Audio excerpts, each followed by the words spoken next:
A member of the Palestine Liberation Organization has commented on Trump's controversial decision to recognize Jerusalem as the Israeli capital, as well as Russia's efforts in the settlement of the Israeli-Palestinian conflict. The Palestinian Hamas and Fatah movements have united to stand against the decision of U.S. President Donald Trump to declare Jerusalem the capital of Israel. A member of the Palestine Liberation Organization, Wasel Abu Yousef, told Sputnik Saturday, "We are now united to stand against the occupation government and the decision of the U.S. on Jerusalem. We confirm as the Palestinian movements that Jerusalem is the eternal capital of Palestine," the official said. In late November, the Palestinian movements had held a meeting in Cairo to overcome the split and were aware of the challenges which faced Palestine and required unity, he added.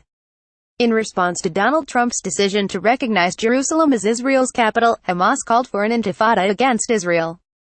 At the same time, Palestinian President Mahmoud Abbas has reportedly decided not to hold a planned meeting with U.S. Vice President Mike Pence to protest Trump's move. Read more. Palestine's Abbas reportedly refuses to meet Pence. U.S. crossed all red lines on October 10. The rival Palestinian movements Hamas, a Palestinian Islamic fundamentalist organization, and Fatah, the dominant Palestinian political party, began a new round of reconciliation talks under the mediation of Egyptian authorities.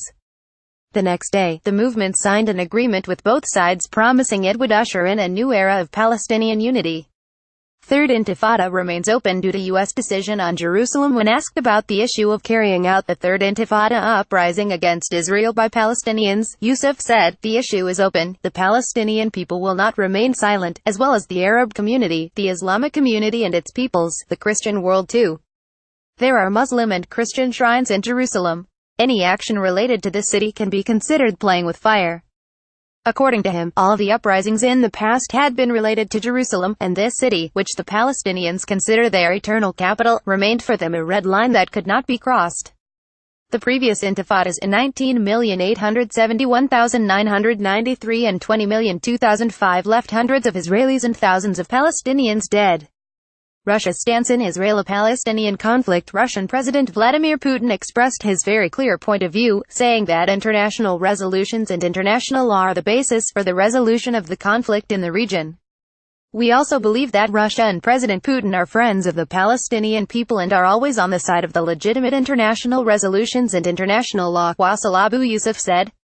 The PLO Executive Committee's member has called on all friendly countries to take steps that would help resolve the situation around Jerusalem.